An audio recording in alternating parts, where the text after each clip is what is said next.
And there's sort of a principle that I believe the Lord spoke to me that has sort of been a governing principle for me in leadership since that point. And it was like the Lord said to me, I have prepared you for this time. And it was in prayer, that my mind started to open up to. I didn't realize different experiences, different training, conversations, my life. I began to look back and see, you know what? I didn't know what was going to happen, but God does. Welcome to the Christian Leader Made Simple podcast. I really hope this episode helps you learn and master the skills you need to grow your leadership effectiveness and enjoyment. Be sure to hit the subscribe button to get notified as soon as I post a new session so you don't miss a single episode. I'd also greatly appreciate any reviews, likes, and shares that you can give me. It just helps me extend my reach to more people. So leaders, I know just how frustrating it can feel when you're in the weeds of work or ministry and life is chaotic, you're struggling to feel effective, and you're just not enjoying leadership as much as you could be. And so to help you, after many years of leadership and executive coaching, I've developed a framework called the Christian Leader Blueprint that'll guide you to find clarity in your life and leadership. It'll help you gain a better rhythm of life. It'll help you see yourself more clearly, to leverage your strengths, and you'll produce more productive relationships. It's a step-by-step guide to leadership transformation. And I have that in two formats now. I have a free short guide that you can find on ryanfranklin.org, and I have a book, The Christian Leader Blueprint. And you can find that in any format, including an audiobook, wherever you buy your books. I have a few more things on my website that you may be interested in, so just head on over to ryanfranklin.org and check it all out. And now, let's get to our session. Welcome to the Christian Leader Made Simple podcast. On the show today, we have a special guest, Dr. Brent Coltharp. Dr. Coltharp is the lead pastor of First Apostolic Church of Aurora since 2003. He also holds the position of District Superintendent of the UPCI Illinois District, providing leadership and guidance to the local churches of Illinois. As president of Urshan College and Urshan Graduate School of Theology, he plays a pivotal role in shaping future leaders in ministry. And Dr. Coltharp has earned an MA in clinical psychology, an MA in biblical and theological studies, and a doctorate of strategic leadership from Regent University, which in my mind shows his love and his continual commitment to academic excellence. And he frequently preaches and teaches and writes and shares insights on leadership and ministry across a ton of different platforms. And his work emphasizes the importance of pursuing excellence and effective time management, especially as he juggles the leadership of a ton of ministries. So Dr. Coltharp, welcome to the show. Thank you. It's great to be a part.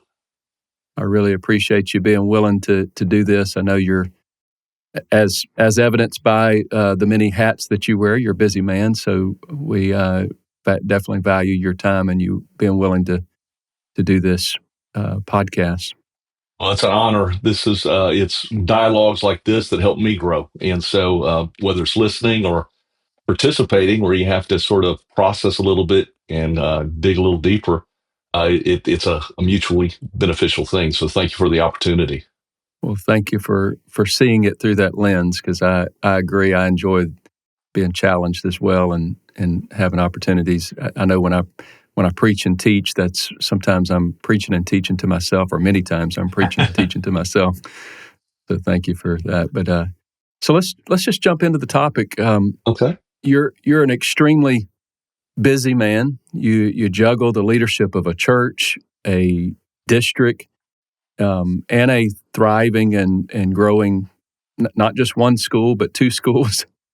And you manage to make time for even podcasts like this and do all kinds of things. You preach all over, and there's no doubt that you have to be extremely good at managing your time. And this is something that I have a good feeling that this is just a part of it is a natural knack for you. But I would love to just hear a little bit of your story along the way of how you kind of zeroed in on how you were going to effectively juggle all of these things. Oh, yeah, thank you. Well, all of us have the same amount of time.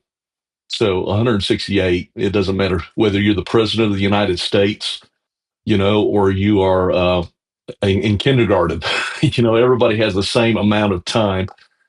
And so it's what you do with that time and the choices you make in managing it. And so there's trade-offs that we all have to make in our time. And my story, it sort of evolved as I look back. So many times we look back and through sort of 2020 hindsight, we can see God's hand in things that in the moment we couldn't. Obviously, we're all wired in different ways, different personality, temperaments, giftings, all of that. But my story, and even as I hear you talk about, some of my bio, um, it really wasn't a planned out. I had this great strategic plan and A, B, C, D, and here, it was really through experiences of life, not feeling prepared, feeling inadequate to the task. Feeling, sort of like the imposter syndrome at different times that I had to go back and try to grow and to get better and to improve. And really what I like to refer to as being a lifetime learner. I really think that that's sort of become a motto for me, is to continue to learn. But yeah, when you talk about leadership, you talk about ministry. When I came out of college, undergrad, Rachel and I, my wife, we traveled for about 5 years as an evangelist before asked to come in an associate pastor role. And coming into pastoral leadership, wow, what a challenge that was. All of a sudden, I found myself in areas I just didn't feel prepared for in so many ways. Interpersonally, dealing with people, the bigger part of what ministry is whether it is one-on-one relationships, whether in a pastoral ministry, it's marriage, family. Didn't feel part of that. That sort of led me to dive into sort of a clinical psych program to work with people. Of course, biblical studies my passion, but even leadership, I found myself in pastoral roles and failing miserably is how I like to say it. We catch things, we're taught things, and then we catch things. Yeah. And I remember coming back to First Apostolic Church of Aurora, the poor people here.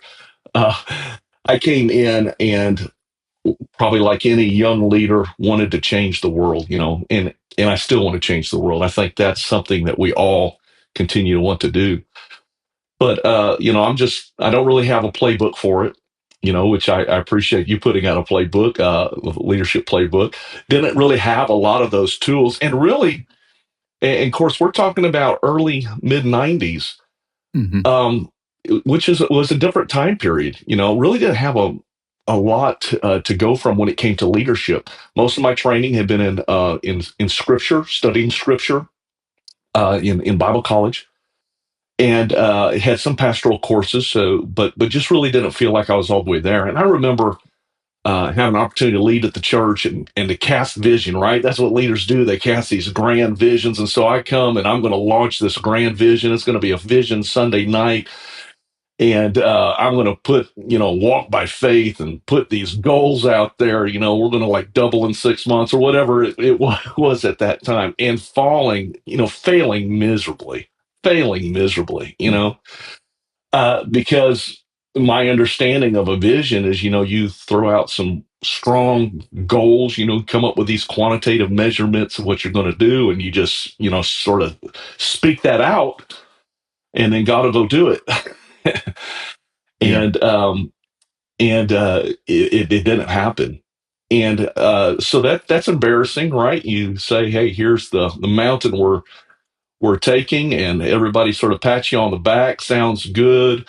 And then you realize as the time creeps by, you get closer and closer to that deadline. It just, it's horrible. It's embarrassing. Nobody likes to fail. Oh, no, no, no, no. And especially, you know, that me, I guess I don't like to fail. Maybe even fear of failure. Some has driven me at times, to prove and get Absolutely. out there.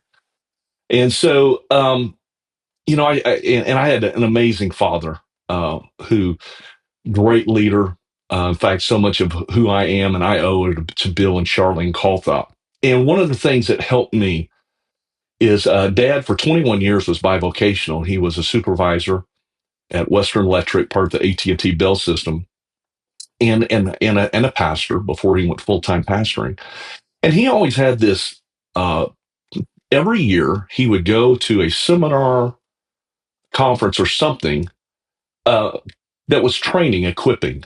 So Hmm. different from a preaching conference. Many times it was outside of our fellowship, and I think that year or two, he took me to actually it's a John Maxwell leadership seminar. John Maxwell was really big in the 90s and in popular Christian circles, really putting a focus on leadership.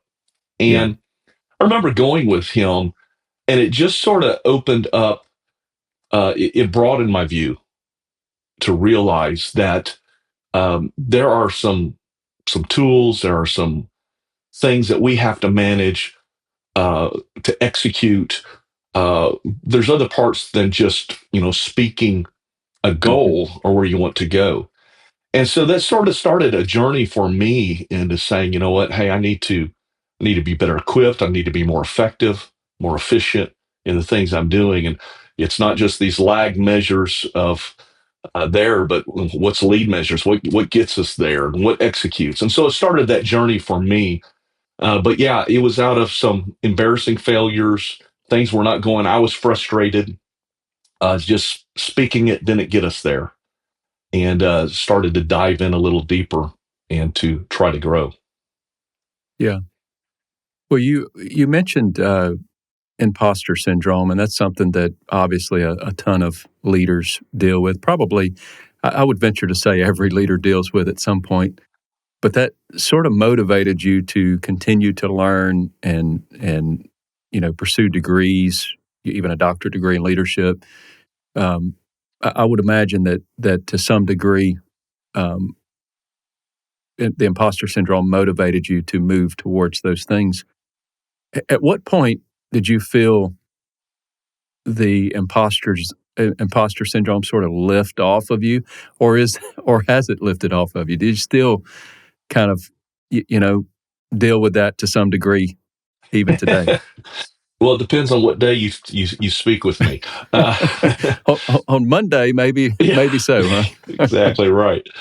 You know, yeah, maybe even sharing sort of how I think time helps, Yeah, experience helps. Yeah, what came to my mind, even talking about imposter syndrome, is when I was elected the district superintendent in Illinois. I was 38 years old, turned mm. 39 like the next week, And and I would I say was that's young for a superintendent, right? by far, and that in fact, I had just been out of being a youth president like 2 years, one term, and Yeah, I was the youngest on, just elected to the district board. I was the youngest person on the district board, and then on the general board, probably about a decade separated me from some of what was considered the young guys in that time. Of course, there's been a lot of change over the last 16 years. But I remember coming home, I was totally shocked. I was not prepared to be put into that role. And to be honest, not only imposter syndrome, I was just scared. Uh, yeah. I went to district conference. That was not on the radar. I didn't even realize that there would be a change. And the And voting process of that is so oh, quick and I mean, I would imagine that could catch you off guard pretty quickly, and not oh, no knowing what doubt, to do in the moment, really. no doubt. In fact, I almost started to get up because I thought this just it was overwhelming to me. And Calvin Jean was sitting beside me, and he just sort of grabbed my arm. He said, "Let them decide," type thing.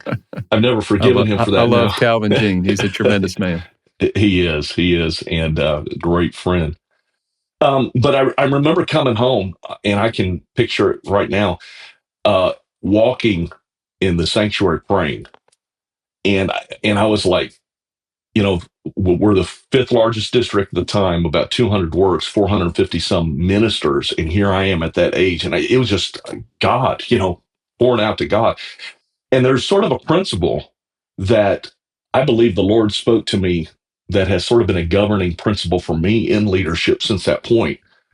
And it was like the Lord said to me, I have prepared you for this time. And it was in prayer, that my mind started to open up to. I didn't realize different experiences, different training, conversations, my life. I began to look back and see, you know what? I didn't know what was going to happen, but God does. So before we continue on with the podcast, this episode is brought to you by Christian Leader Community Coaching. Are you a Christian leader who is overwhelmed by the complexity of trying to figure out how to grow your team? I want to introduce to you our Christian Leader Community Coaching program. We have an easy-to-use online platform that has a full archive of courses, supportive community, live group coaching, and elements that are customizable specifically for your team. And I've personally seen the quick and enormous impact that it can have on a team of leaders who are focused together on learning and mastering the skills needed to grow their leadership effectiveness and enjoyment. And we want to be a part of that with you. We want to help you create and implement a plan. The community is very much affordable, but I would say that you can't afford not to have focused growth within your team. Your results heavily depend on it. So don't wait any longer. Let's do this together. Go to ryanfranklin.org and join Christian Leader Community Coaching today. I look forward to seeing you and your team inside the community. And now, back to our podcast. And sometimes, as we can see, whether it's Israel coming from Egypt to the promised land, or it's the apostles, that the Lord places us in circumstances to develop us. And it became a principle for me that the Lord, sort of revealed to me that day, or I saw it, is that God is always preparing us for what's next. Mm-hmm. We don't know what's next, but we have to have this confidence, and this is where that imposter syndrome came from. While I thought, they don't know who they elected, they don't know how my weakness is, my shortcomings, all of those things, but God does know. And through the experiences in life, God had been preparing. And within a period of time, I began to realize, you know what, I can fulfill this role, not because just being Brent Coltharp, because God had been these experiences using to shape me, develop me for that time. And so that's always my confidence is God must know what I need to prepare me for what's next. And we have to be lifetime learners. And we have to be realized we all have challenges. It's just like we're talking about time, 168 hours for everybody. Well, Everybody's busy. Everybody has problems. Everybody has troubles. Every stage of life does. When I was young, I thought, man, older people didn't have any problems. Thought if I could get a driver's license or graduate from high school and get married, then man, those were all the challenges of life. Life would be good, right? Yeah. And now I pastor and I realize whether you're in your 80s or in your 90s, there are challenges. It's just a different set of challenges. Each stage has its own challenges. And so that's where I became to believe that wherever I'm at, I need to keep growing, keep developing in every way possible, because in doing so, God is preparing me for whatever I'm going to face tomorrow, next week, next year, whether it's the church, my family, my personal life. He's preparing me for it. That's tremendous that you allowed yourself to maintain, and even to this day, to maintain a growth mindset. There's so many people that have fixed mindsets, and the reality of it is we can continue to grow, even at your age, even at your positions that you have. You need to keep growing, and it's critical that you keep working your mind, growing your mind, preparing yourself for whatever's next in your future. Well, I think what helped me is my dad never stopped growing. He was in the 80s and was no longer full-time ministry, but just a tremendous help. But everywhere he was at, you would see that briefcase. And I can guarantee you, in his briefcase would be at least 2 books. And it didn't matter if he had to sit in the waiting room for 15 minutes, never bothered him. That book was coming out. And I saw him never feel like he had arrived, always wanted to grow. And the fact is there's always more to learn. And if the more we learn, the more we realize there is to learn. Yeah. We don't know it all. And not only that, but the world is always changing. So Mm-hmm. you might be the best at what you do right now, but if you make the best buggy whips in the world right now, somebody's going to invent an automobile and that's going to be obsolete. Yeah. So we have to continue to develop and prepare ourselves for what's next. So for the young leader, maybe it's a somebody in Bible school that is stepping into their first youth pastor position, or maybe it's a youth pastor who's moving out of that into becoming a senior pastor or an associate pastor or whatever, whatever the case may be. Somebody is facing their next step in leadership, and they're facing this imposter syndrome.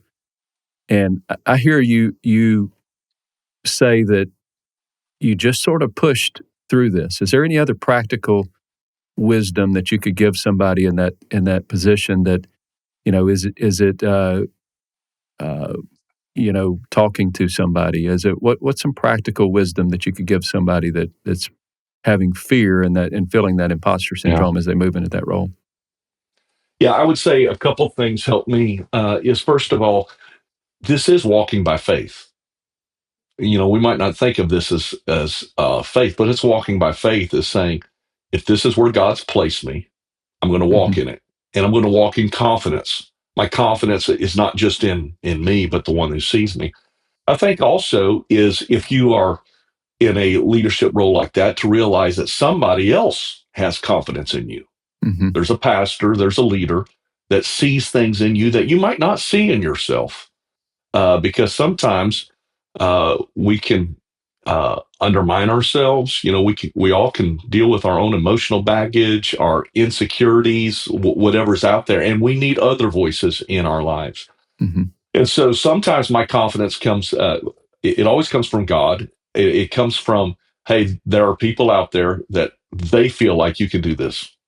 Yeah. And so I'm also going to trust the body of Christ.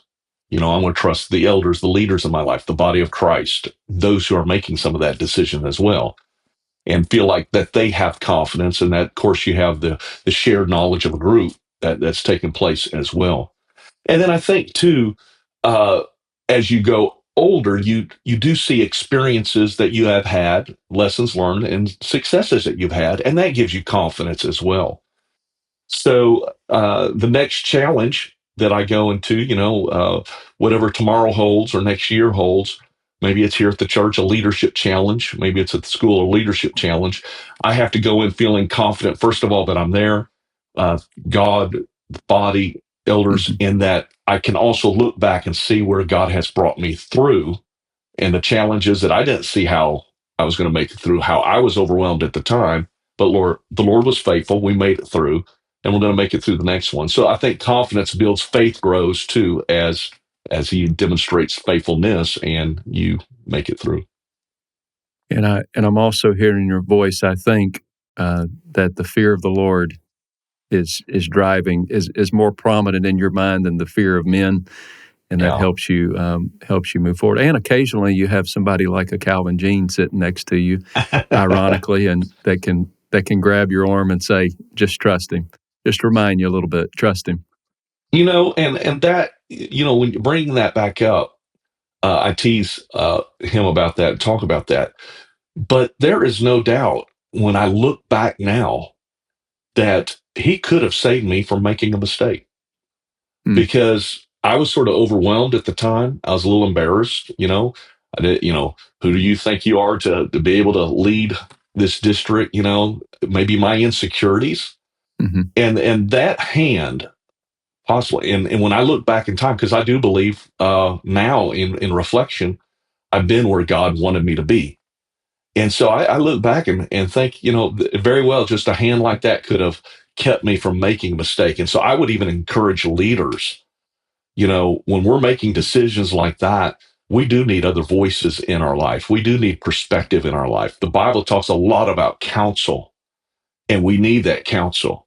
Yeah, And it's the counsel of not telling somebody what we're doing, but true counsel where we are open to receive input and guidance. that's good. That's good. So, moving back to your, we took a little rabbit trail there. So let's get back to your time and your responsibilities. Okay. You're balancing a lot as pastor, superintendent, college president. What's your secret? What's your practical secrets in balancing this effectively? Well, I don't know that they're secrets, but they are disciplines.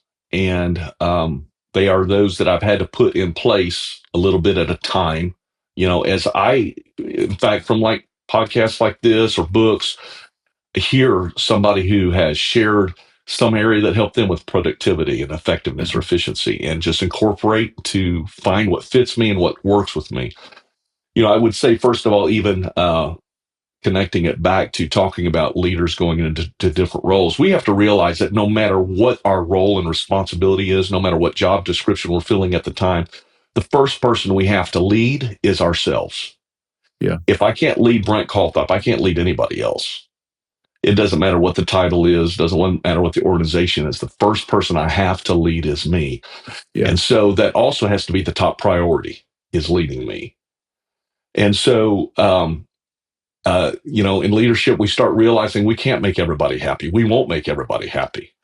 In fact, I don't know who it was that had that definition, is that learning to disappoint people at a pace that they can handle. Sometimes is what leadership does. So I have to recognize that, we want to be liked. We want everybody to be happy, but that's just never going to happen. And so I have to make sure I know whose voices and where my priority has to be. And it has to be first with myself, leading myself. And so my daily disciplines of,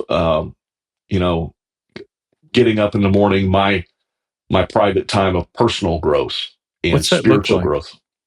Yeah. Well, for me, I don't pray the first thing in the morning because I tend to fall asleep real early in the I morning. feel your pain on that one. So I get up and to me, let the dogs out. We have 3 dogs, and so let them out, make some coffee, and then I start with my Bible reading.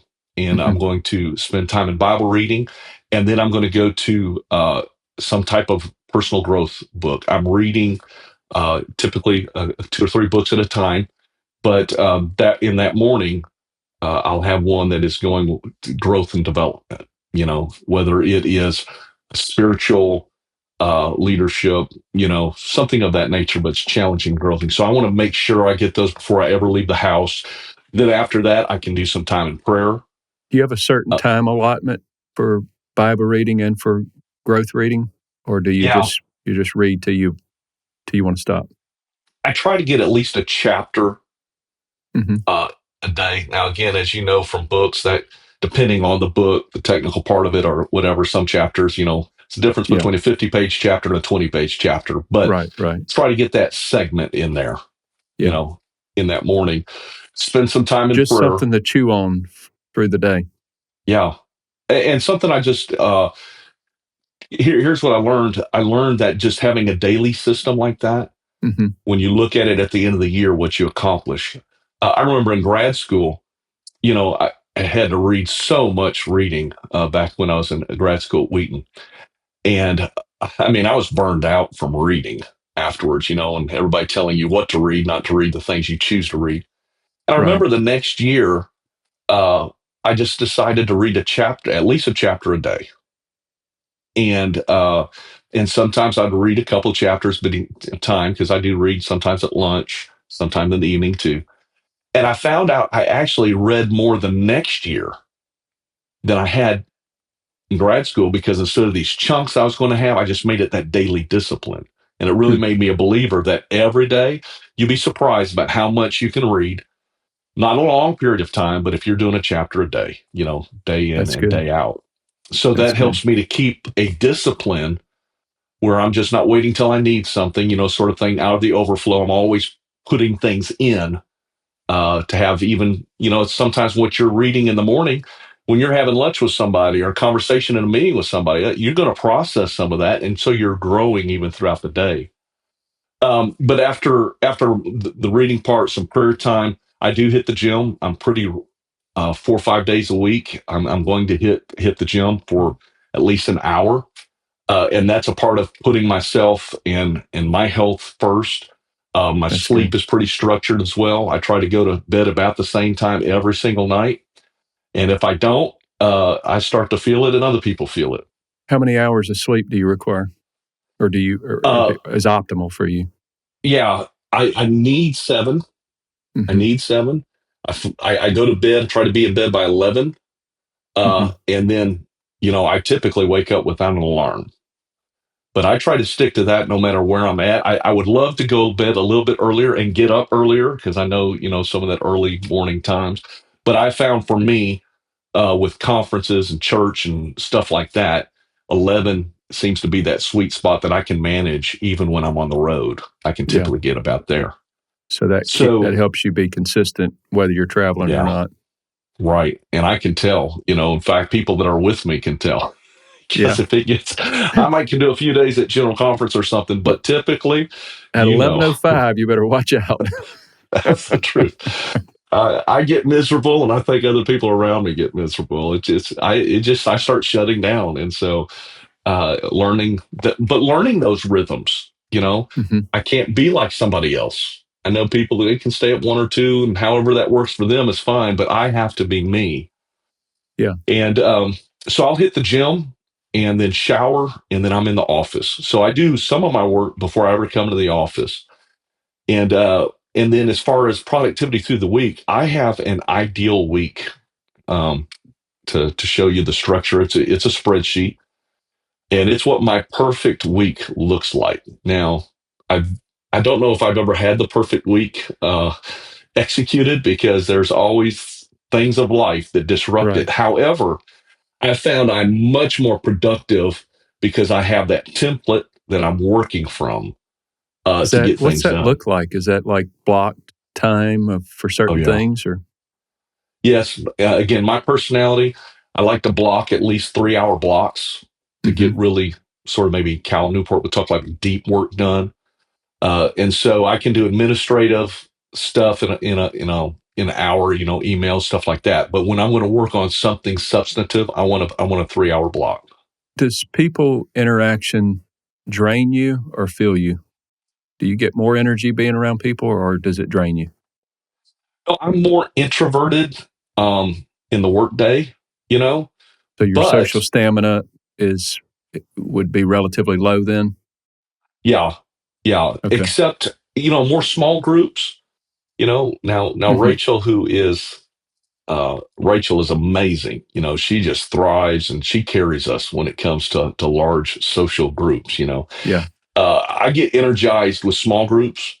So if we're sitting at a table, 5, 6 people, we're talking about church, we're talking about leadership. I'm there. I'm energized. But large social settings are So are not as much. so the reason in asking that is when you structure your time through your week, I know you're regularly having to meet with people. So Mhm. do you build purposeful times in between, segments of meeting with people to kind of reset yourself, alone time, that sort of thing? Yes, and yeah, great point. Yeah, meetings are very much part of what I have to do. A lot of meetings, but I do put those blocks in there. So for instance, to me, it might be a lunch hour, Hmm. and I'm a nap person. Um, I love to take.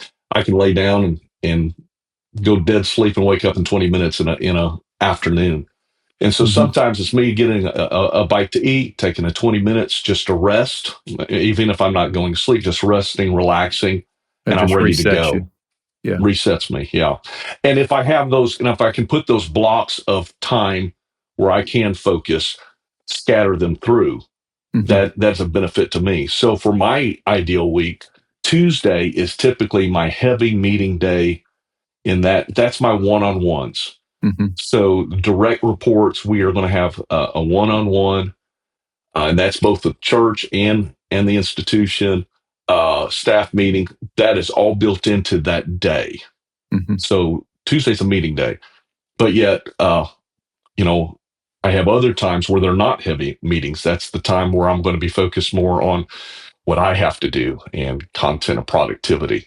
And so just putting that out, it works with a rhythm for me. I found the rhythm that works for me. And long as I can have that interspersed, it works well. Where do you find time for rest and play? Okay. Well, rest, probably my structure with as far as the sleep, but as far as I have to be intentional about, for instance, our vacations. Mm-hmm. 6 months apart, we take 2 weeks of vacation, 2 back-to-back weeks twice a year. So That's good. May and November, it's spread Mm-hmm. out. I'm going to miss 2 Sundays, and so our team knows that. Our congregation, I'm going to miss 2 Sundays, and that is the sort of the long term.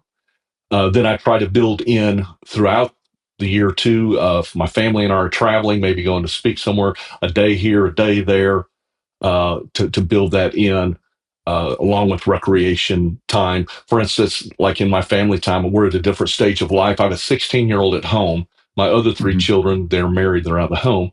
He goes with me. We go to the gym together. So we exercise. We have that time together on a That's daily good. basis. But we have So daily, you're having weekly, daily and then quarterly. conversations with him at the gym, and Yeah, you're able to interact with him and just talk about life. As you're doing something productive with your time as well, or yeah, especially something the different and productive. Both are productive, but yeah, especially the trip to and from. In the car, there's a lot of yeah, great conversation that takes place in the car. yeah. So, in your day to day, I'm hearing that you take segments, to play tacked on to a ministry trip or Yeah. whatever. Do you have? Do you feel like that it's important to find that time to play and do things other than productivity in your week, or Mm. does the occasional suffice you? No, and to be completely honest, this is probably the area that I have struggled most with, and I'm that asking you because I Rachel. struggle with this. Yeah, no, and I'm telling you, Rachel. Rachel is such a help because she'll bring it to my attention. Yeah. For instance, at our church, we don't schedule anything on Monday nights. It's Hmm. family night the whole year long. We're not going to schedule We do the same things on here at Monday night. POA. Yeah. Yeah, and so of course, we try to have a Monday night family night, game night. One of my sons now lives back in the area. Invite them over. But the problem with life is that there's always disruptions. And the flexibility to be able to figure out, okay, this didn't work out how our ideal week is, a Yeah. Monday night family game night, but getting together for meals, together. Uh, so that's one of the things that we do try to make sure is our meal time together. Hmm. The kids on the weekend, from after Sunday, to me, after Sunday lunch is us getting together as a family time. So I don't do a lot really church as much as going out with my family, especially that they're here. Picking a day in the week to do some activity, I struggle with it. It's something that I feel like I'm getting there, and then other things adjust. So it's a constant battle for me to have it just structured. So for me, the vacations and other things that I can put in the calendar and block and hold down is what works for me. And then the weekly is where we have to adjust and I need work. Yeah. Well, what do you feel? You're talking a lot about family here, balancing family time and all. What do you feel is a critical piece? Like, if you can get this done with your family in a week's time, that would be a success. Is it intentional conversations with them? What does that look like? Yeah. For me, it's just being with them, present. Mm-hmm. And now it's not for Rachel. So Rachel, it's more eye contact. We're face to face. To Mm-hmm. me, we can be side to side, if that makes sense. Yeah. Just in the same car going there. And Rachel is saying, no, we need to sit down, nothing going, and just face to face. And Quality so, time, not just time, right, quality exactly, time, exactly. which So, is like, which is harder for a yeah, productivity driven man. oh yeah, no doubt, no doubt. And so, learning that, respecting that. So a lot of times that's where our meal times is. We're not going to be driven by phones or technology. That's off the table. We have to sit down at the table and to speak. And really, it's embarrassing to say she really had to pound this into me. You know, because Because it wasn't important to you. You no, you, you could to me you could we're in be the same filled in room, other ways. right? Yeah. To me, we're in the same room, and when we're in the same room, we can be focused on different things, and I feel close to her because we're there Mm-hmm. together, and share, probably some of our great conversations. Of course, our first 5 years we traveled evangelizing, so much of our conversation were taking place on the road, driving, just talking for hours at a time. But yeah, so what I've tried to do is make sure our dinner time, uh, those nights that we're having dinner at the house, that we are at the table. We use we even have those conversation starter cards where we'll go around the table, high low, talk about our high points, low points, and so we try to again be intentional about that, using tools, in fact, just to make it fun, Mm-hmm. trivia, whatever, to engage. That's very good. Very good. In regards to your kids, anything different there, or is it kind of the same? I'm Yeah, sure each one of them have different needs, relational needs, but how do you key into that, and how do you make sure you attune to them? yeah. Great question. And probably some of it, especially for leaders, is for us to realize there are different seasons of life. Mm-hmm. And the season I'm at right now is much different than in my 30s when I had little kids at home, right? I mean, when you have, Right. 4 or 5 year olds, 8, 9 year olds, that's a whole different season than when they're 25-year-old. Right. And so I think one of the aspects of leadership I had to discover too, and I hope leaders, continue to understand, is that you have to adjust to your season of life. And you cannot look at somebody who does not have kids at home and say, That's okay, wisdom. that's where I'm at. No, I had to understand that when I had little kids, it was a different season than what it is Yeah. now. So now my kids are pretty much all are grown. The 16-year-old at home, Grant, and my kids were in college and at Urshan. So even over the last few years, when I was in town, I would schedule every week a meal time for us just to get together and eat and talk. And it's really easy to do that when they're in college and have no money because they always want to eat with their dad, when Yeah, of when they're course. in college and have no money. So it worked out perfectly. And we some of my fondest memories over the last during those 20s would be us sitting across the table talking about where they're at, what they're learning, so at that time in college, life experience. During the last few years, 3 of my kids have got married. In fact, 2 of my kids have got married in the last 6 months. So, Goodness. so these are major life decisions that we have been talking about and seeing them develop into careers and ministry and vocation. Um, Making life decisions about who they're going to marry. So all of those things have been just a great, great part of this season of our life, much different than it was when they were, 10. Has your family interaction, your love for your family, your desire to have a healthy family, has that kind of played a role in helping to keep you grounded mentally, emotionally, with productivity? Yeah.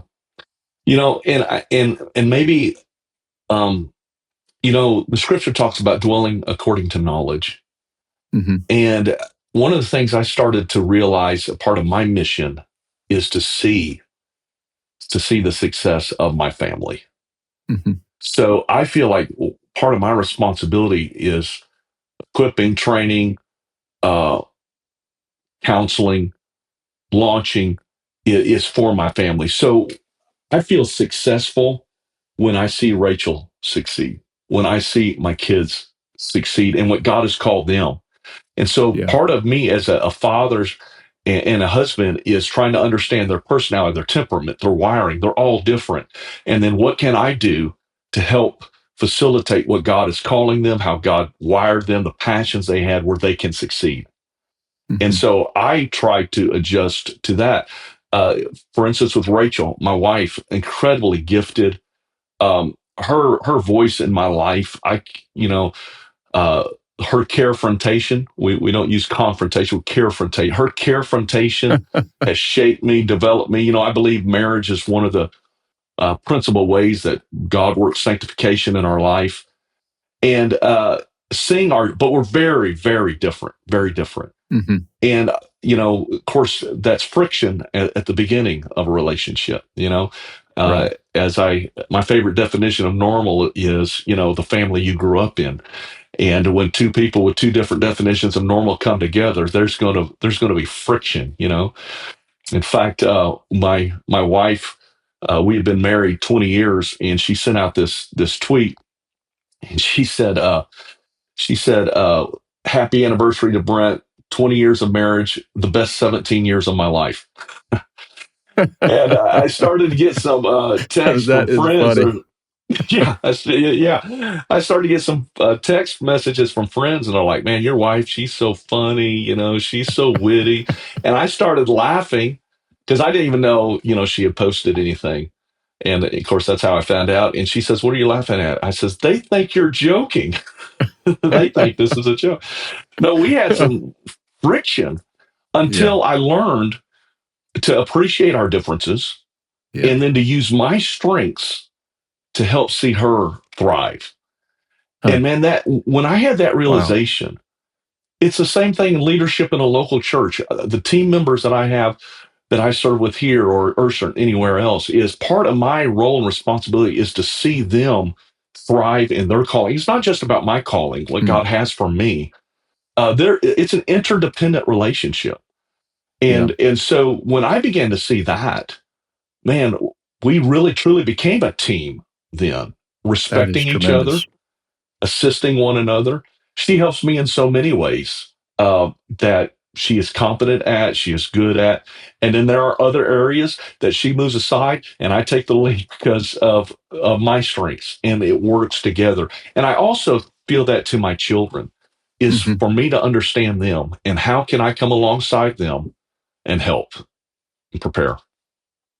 Which I would imagine, and you alluded to this just a moment ago, but it translates to your teams that you lead as well, your church team, your college team, you know, all of the various places that you lead. I mean, you're leading on a high level in three different or four different major organizations. Um, you have to leverage the strengths of those people around you, right? You have to lean into Um, those. You have to communicate. You have to care for, how did you say that? Carefrontate? Carefrontation. Yeah. Yeah. Carefrontation. Tell me more about how you lean into the strengths of those around you. I hear you with your spouse and your kids, but also Yeah. with your team members.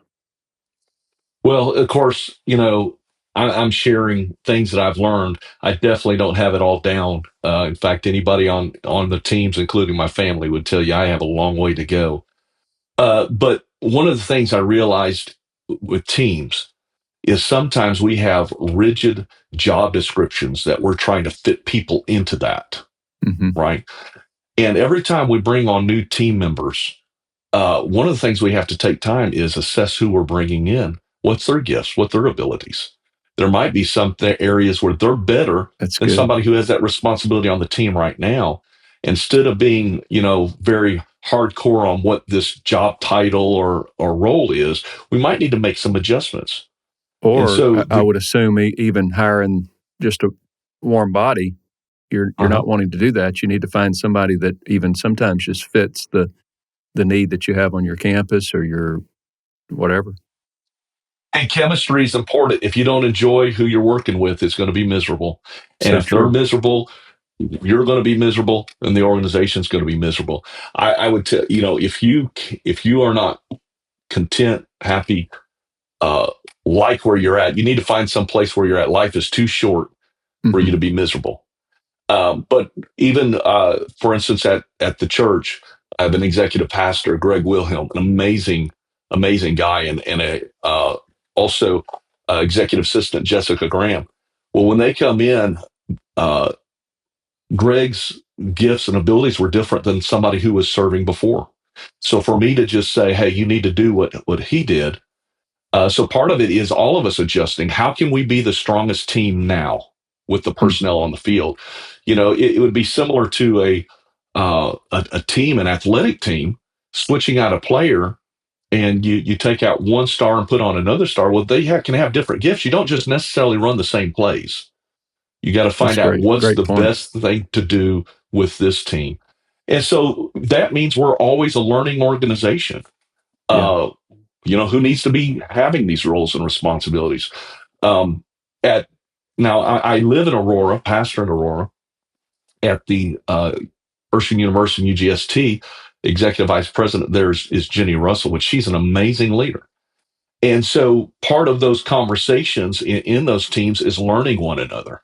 Mm-hmm. So she has to learn me. I have to learn her, your team members, because when we are leading and processing, we have to know how each other thinks. And so part of that is a lot of communication, not just Mm-hmm. making decisions, but processing them. This is why we're leaning in this direction. This is the steps that took us to get here. And the more we can learn about one another and understand one another, the more we can lead effectively as a team. Yeah. If we know where everybody's strengths are and their abilities and their passions. Is there any particular method of finding someone's strengths that you do? Is there a actual assessment that you do, or do you just what kind of lens do you put on to be able to see people's strengths? Everything. To me, that this is, and maybe that's part of the clinical background, is I think it's a great thing to take all kind of assessments Mm-hmm. because obviously they don't lock us into something, but they're great conversations. So Yeah. if somebody's taking the DISC, Myers-Briggs, Enneagram, whatever, I'm open to talking about it because it's many times those become just diving boards Mm-hmm. to say, okay, this is really where it has me, and this is where it doesn't have me. And then to hear their feedback, because as we work together, you're getting a mirror put up in front of your face as well, and you're getting great feedback in the discussions. So typically, as time goes on, something we'll take different assessments, we'll discuss it, we'll talk about it, and I find that becomes really great conversation starters as well. Not only getting to know them, but whatever the tool is, it can help you to get to know somebody better. Yeah, that's good. So, with such high productivity, with so many irons in the fire, there's undoubtedly going to be some times where you cannot handle the pressures that are coming Yeah, at you. yeah. What strategies have helped you overcome these challenging times, and is there even an example of a particular time that comes to mind when this has happened? Well, I have had to learn that I'm going to disappoint people. You Yeah, know, it's like that's hard um, though. it is, and I think sometimes it's harder on me than it is on them Yeah, because no I'm doubt. somebody who was trained. You lead the way. When I came back to Aurora, I was out mowing the grass. If we're going to tear down the banquet hall, I'm going to be grabbing chairs, lead the way, lead the way. And sometimes when I can't do something, that's probably a painful thing for me sometimes.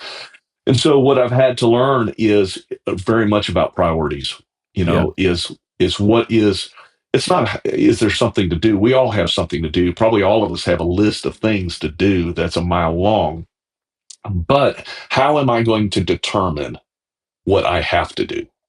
Yeah. And to me, that's the challenge. Even when we start talking about balance, is Hmm. balance is not being fair. It's not giving everything the same amount of time. It's not equal. Balance is finding what's the big rocks, to use a Covey thing. What's the big rocks? What's most important? And I Right. have to do that.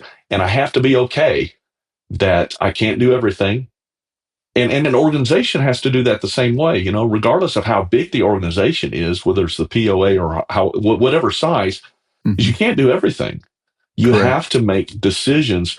These are the things not only we can do, and that's where I think vision is not only what we can do, what we must do. What is it I have to do? Yeah. And that's what we have to work on in that practice. When you have to disappoint someone, is it just mind over matter? You just force yourself to be okay with that and move on, or is there a particular um, pep talk that you got to give yourself? Or Yeah, man, I don't have this down well. I have to pray about it. yeah, I grieve. Sometimes I grieve. yeah. Journaling helps me. Is this when you feel that the most overwhelming pressure of leadership comes? That's when you're having to disappoint, and especially when you're feeling disappointment from a couple of people at one time. I'd Yeah. imagine that's when it's really overwhelming for you. Yeah, that's when you probably feel the weight the most, Yeah, you know, um, because sometimes you in leadership you really can't defend yourself a lot, right? yeah. Probably nobody knows all the pieces that are on the board, everything that's going on, and you can't explain everything that you do. You have to have it that people know your heart and that they Hmm. trust you as a leader, Hmm. and hopefully you've earned that trust with how you've lived up to that point. And so it's being able to, again, to go back to that confidence of where we're at. I'm walking with God. I'm doing what I can. God knows, Yeah. and searching, in prayer. Lord, am I seeing this clearly? And being open to that correction. Uh, but then being able to say and have confidence that when we lay our head on our pillow at night is I made the best decisions I could. I might have made a wrong decision, which I do. Sometimes I have to correct it and adjust it. That's the thing with leadership. You don't just get it down and then, okay, I've got it down and never have to make adjustments. No, it's always about making adjustments based on the circumstances, the time, the seasons.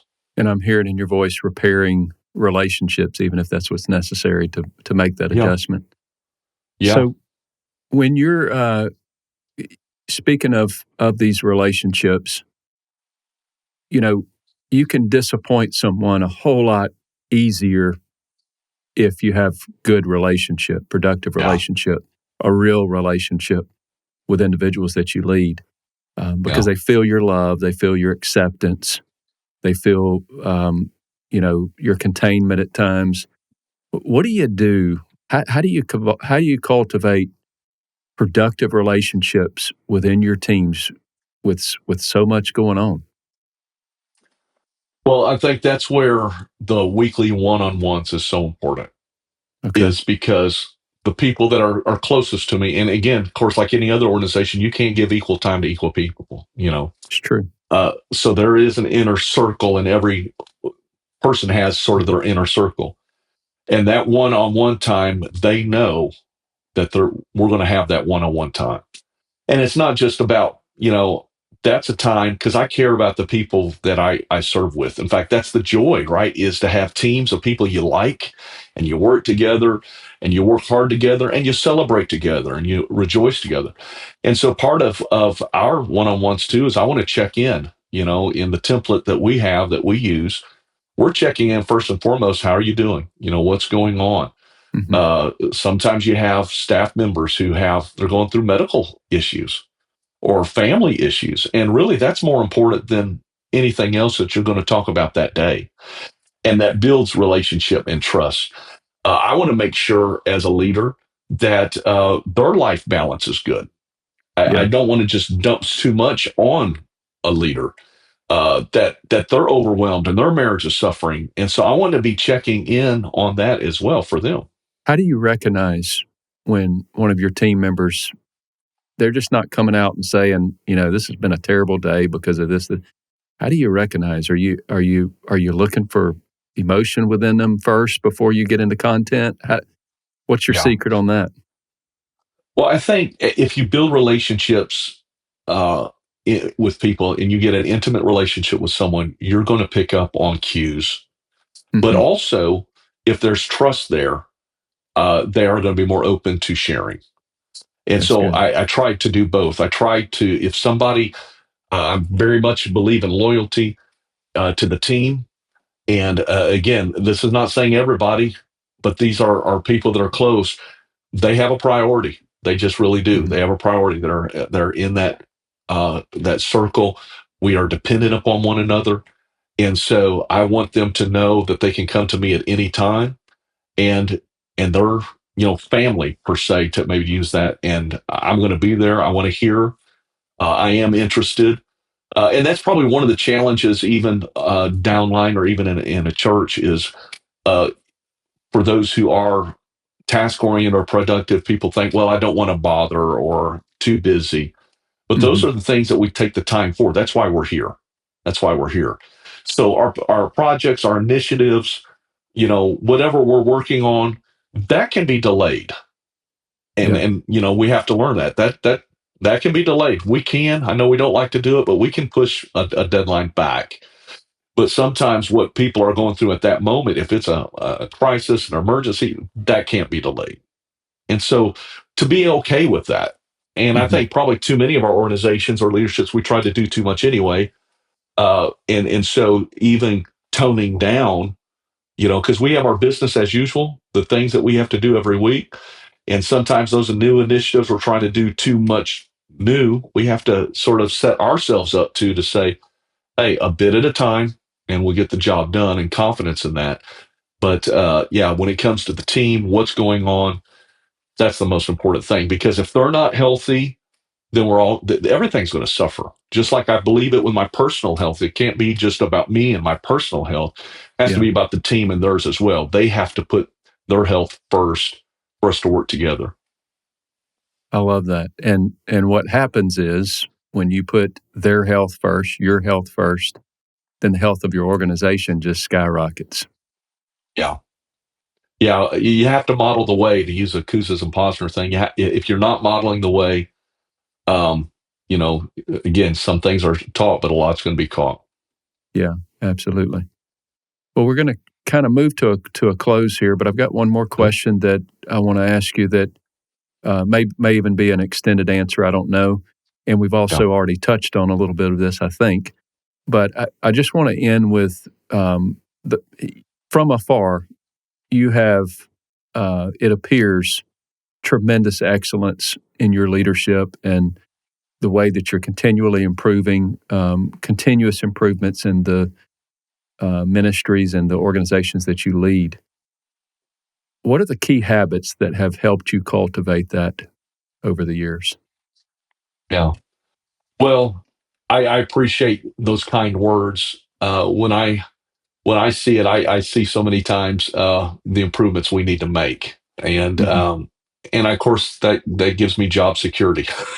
there's there's always room for improvement, to growth, challenge in the seasons of ministry and seasons of organizations, life cycle organizations. There's always going to be work to do. So I appreciate the kind words.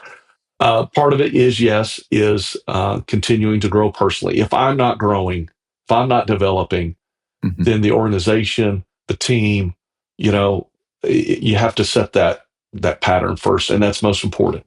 You can't. I think this might go back to John Maxwell years ago when I talked about first being exposed to him back when my dad took me to that conference. But I believe it was him. He said you can either have 1 year, you can even have 30 years of experience, or 1 year of experience repeated 30 times. And what he was saying is that, you're not growing. Maybe if you're on a factory operating a machine for 30 years, you just operate that machine. But typically, in leadership, we want to grow, and part of growing is through our experiences. We develop every year. We should be a little bit better because of the experiences we've had if we take time to reflect upon them and put lessons learned into practice. And so as I continue, I want to continue to grow. I want our team to, I want our organization to do so. And so, but it has to be an intentional desire to see that. And I think that really comes down to humility, in a sense that we want to have humility. We don't want to think that we know it all. We believe that there are great things ahead.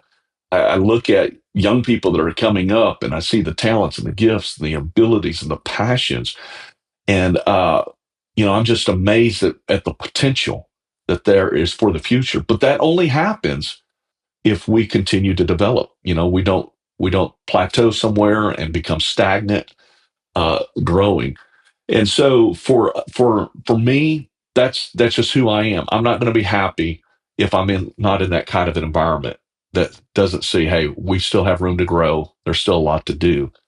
And to me, the kingdom of God, when you start talking about the kingdom, it deserves our best. One of our mottos here at the church is to honor God and impact people. We want to honor Him in what we do and how we do it, and we want to make a difference with people. And so that requires us to continually be leading and growing and developing. Tremendous. Well, anything else before we wrap up here? Well, I just, I appreciate your podcast and the program and all that you're doing. I wish that had been there 30 years ago. So I'm excited to see resources and the impact that you're making, and even to see these discussions. We're a part of an amazing thing in the kingdom of God, and to be able to give our lives to making an eternal difference. And my hat's off. As a superintendent, as with Urshan in different contexts, I see all across this country good men and good women who are in the trenches, who are working hard, and I just that to me is just such an inspiration. The body of Christ is an amazing thing, It and I really just is. hope that the people that hear this are encouraged, like I have been in some of these sessions, is to realize that they're doing a good work. And when it comes to Good words. uh, rebuilding the walls, it didn't become a good work when the walls were done. Mm-hmm. It became a good work when they started. And even when it was halfway, it was still a great work, a good work, and when it was done. And so many times we can get discouraged if we haven't seen all the results and all the fulfillment that we have been working toward and desire. And I'm there. I see dreams that are not fulfilled, visions that have not been accomplished. But one of the things we need to realize is that when we are in the trenches on our day-to-day basis, when we're faithful to what God has called us to do and to the work He has for us, we're doing a good work, and it's going to be good every day. And when it's done, it'll be good. But it doesn't get good when it's done. It gets good every day when we are working. That is so good and such wisdom for productivity-minded people. I struggle to enjoy the present, and so it's that's something that I need to be reminded of often, is to slow down and enjoy the day-to-day work, not just the finished work, but the day-to-day work that is moving towards that. And so thank you for those wise words. A whole lot easier to say than to live out. I constantly have to tell myself to enjoy the journey. Enjoy the journey. Absolutely. Well, thank you so much again for joining us and giving us your time today. It's so valuable, and I know that it's a commodity that is quite full in your schedule with all of the hats that you wear. But I just want you to know that how much we greatly appreciate your time today and your wisdom. Well, thank you. I'm honored. And so this concludes our show today. My name is Ryan Franklin. Thank you so much for joining us on the Christian Leader Made Simple podcast.